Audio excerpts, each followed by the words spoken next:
Hello everyone and welcome to another Oscar prediction video where today we will be taking a look at the category of Best Costume Design. Now this is an interesting category and I will say this year there's a lot of categories that I just don't know what to think about and usually we would have had Critics' Choice by now, but we don't. We're getting Critics' Choice on Sunday, the same day we get the BAFTAs. So I'm gonna wait until then before I know what to do about a lot of these categories. Costume design is one of the few that I feel relatively confident I can call. I don't think I'll be changing this regardless of what BAFTA and Critics' Choice do, but I suspect they'll go in the direction I'm thinking. So let's get started. I think there's a lot of great costume design on display this year, very unique films, costumes that are fancy and serve different purposes, and costume design is I think people tend to overlook it, but it is really important to saying about a lot about character and also world building, and so without any further delay, fifth most likely to win is Cyrano. So this is the only nomination for the film Cyrano, which is a shame. The movie had this really weird release where we got screeners of it relatively early, but then it kept getting pushed further and further into 2022. So a lot of people are just going to consider it a 2022 release, even though it's technically not. And so this is the only nomination it got. Peter Dinklage definitely should have gotten nominated for this film, but sadly, because they butchered the release, it didn't. I was initially predicting the film to get no nominations at all, but I have to admit this costume design nomination does make sense when you look at the people who did it. There are two people involved. One is Jacqueline Duran, who's been nominated quite a couple of times and has won twice for Anna Karenina and Little Women, so both relatively recently. And the other credited costume designer is Massimo Cantini Parini, who this is his second nomination after getting on last year for Pinocchio, which was a surprise nomination. So clearly these costume designers have a lot of support behind them. So I get why it happened. And also, the costumes in this film are really, really good. I do like the way that they look. I like, especially the costumes by Roxanne. They do have this certain look and a certain period look to them that really gets you in the mood for the film and says a good amount about these characters. I think this is one of those movies that makes perfect sense as a nominee, but I just don't see it winning. For one thing, I don't know how many people have seen this film. It had really, really bad luck with nominations everywhere else. Maybe they just made sure that the costume branch saw it, or the costume branch just felt obligated to vote for it because of the people involved. But either way, I don't know. I think it's very, very unlikely that this wins because of the overall lack of support for the movie. And the costumes, while fine, are nothing very, very extravagant that you would vote for, as I'll point to some examples later in this category. It's kind of, you could try and make the argument that, because we didn't nominate the movie anywhere else, including Best Actor, we'll vote for it here just to show solidarity for the film. That's the only way I can see it winning, but I just don't think the movie has enough support to pull that off. So, very good film, deserving nomination. Go see the movie if you haven't, but I can't imagine it pulling off a win here. Fourth most likely to win is Nightmare Alley. So the costume designer for this film is Luis Sequeira. This is his second nomination after The Shape of Water a couple years back, also with Guillermo del Toro. And this movie is interesting because I think there are some very nice costumes, particularly the ones worn by the female characters throughout the film, but it's not the most extravagant compared to some of the other nominees. However, the nomination definitely makes sense. The costumes work. They're very period appropriate, and they work with the cinematography and production design to create this great colorful palette. Maybe if the film were a bigger contender overall, then maybe I would say it had a better chance. It is nominated for Best Picture, which I think gives this the edge over Cyrano. But I don't know. I think most of the film is centered around Bradley Cooper and not the female characters, and so we don't get a great look at the big dresses. I think the costumes work fine, but they're also very flashy and with more of an there's much more of an emphasis put on the flashiness than the period accuracy. But even then, it's not so flashy. I think again it works perfectly well for what this movie has to do, but I just don't think the costumes in this film are enough for it to win. And I think I wish I had more to say, but maybe if it had won some precursors in the lead up to this, but I really don't think it has.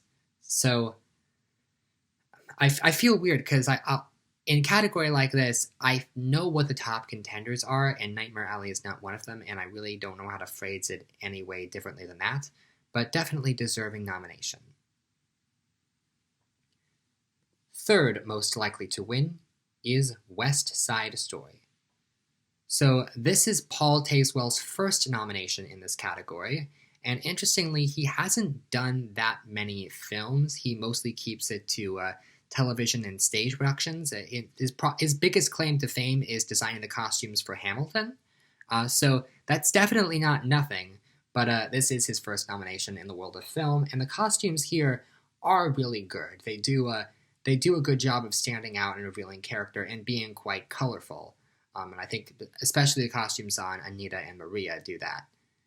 However, I think West Side Story really suffers from comparisons to the 1961 original, and and some people can look at this and say, "Oh, the costumes in this are really derivative of the costumes in that film." Now, that doesn't mean it's not going to win, but I have seen overall this film has sort of gone back and forth in just how well people think it's going to do overall, and it was nominated for the Costume Designer Award, but lost in the period category. I think these are very respected costumes, and I think the nomination makes a lot of sense. Personally, I just don't see a win here, and I think this is something that would have made a lot of sense as a winner in a different year, but I think there's two other movies that have decidedly flashier and more unique original costumes that pull the focus away from West Side Story.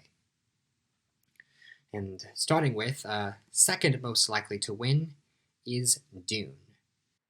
So this film has two credited costume designers. One of them is Jacqueline West, who is on her fourth nomination, previously up for Quills, Benjamin Button, and The Revenant. She does not yet have a win. And the other costume designer is Bob Morgan, who has been a costume supervisor on some pretty big films, but this is his first real outing as a costume designer. So good on him.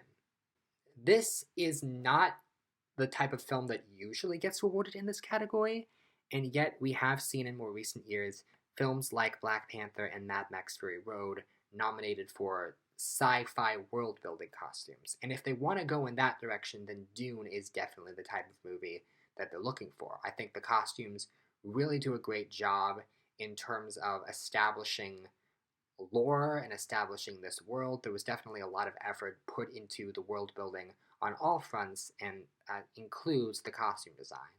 And we see that with the armor, and we see that with the outfits worn by Rebecca Ferguson.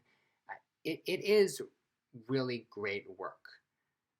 I do worry that it might be a little bit too colorless for this category, that they like to go with things that are a little bit more, that have more color and pop.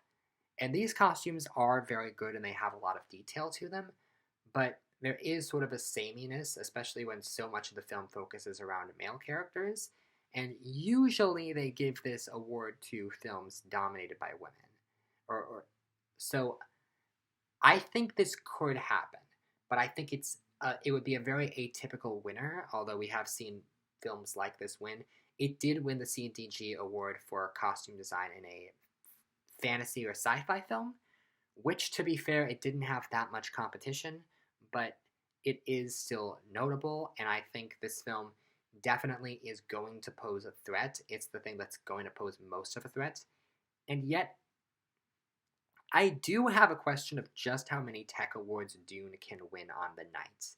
I think it's going to win a couple of them, but I don't know how far it can go. It is a really beloved film, but support for the film can only take it so far. And I think in this category, there is a very, very clear frontrunner, and that is number one most likely to win, Cruella. So the costumes in this film are designed by Jenny Beavan, who has a pretty impressive resume, including 2 Oscar wins for A Room with a View and Mad Max Fury Road.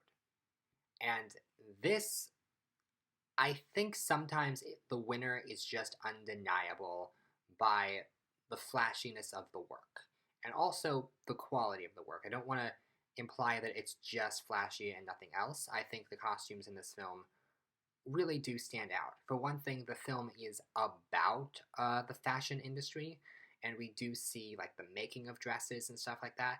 That really helps in a category like this. We saw with Phantom Thread, it was sort of a similar thing. Now, granted, of the 5 movies in this category, Cruella is definitely the weakest film overall.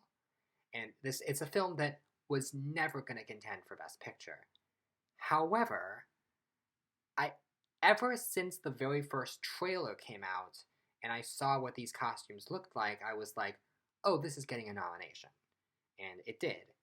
And then when I saw the movie itself, I'm like, oh, this is probably going to win the Oscar. I think I said that even though it was May and I didn't know what other movies were going to contend. I just felt like Cruella was going to hang on because the costumes in this film are kind of undeniable. And I think, I don't know, I mean, they like to nominate live action Disney in this category. We even saw that with 102 Dalmatians with Glenn Close, that got a nomination. So I knew this was good for a nomination. The question would be if there was a Best Picture contender that had flashy costumes that could overcome it in here. And I think, I don't think we've really gotten that. I think Dune is the closest, but the costumes in that film are so unlike what is typically rewarded in this category. And I think, I don't know, I think people who come away from Cruella come away thinking about the costume design more than anything else. Whereas if you see Dune, you might be thinking about the costume design, but you'll also be thinking about a bunch of other technicals from that film. Cruella really, really wants you to focus on the costume design. And so, for me, I think it's kind of undeniable. Even though it's not the best film, I think there's just so much. It's so flashy, and it did win CDG. It did win the Costume Designers Guild. So, it's also won a couple of techs in the build up to this. Yes, it came out early in the year, but people are not forgetting about it in this category. The movie has a lot of support, and it has the backing of Disney. And don't forget, Disney is putting the Oscars on. Disney owns ABC, which owns the Oscars. I think costume design is one of the tech categories that has not been canceled. So we're going to see that live, and that might just be Disney being like, hey, don't cancel that category. Our movie's winning. So, again, it really, really sucks that they're canceling the categories, but I'm fairly confident that Cruella is the leader. Although, if anything else can overcome it, I think it's Dune. I don't think West Side Story has a realistic chance after losing CDG. And that's pretty much it. So, thank you guys very much for watching this video. And tune in tomorrow where I will be taking a look at the category of Best Supporting Actor. See you then.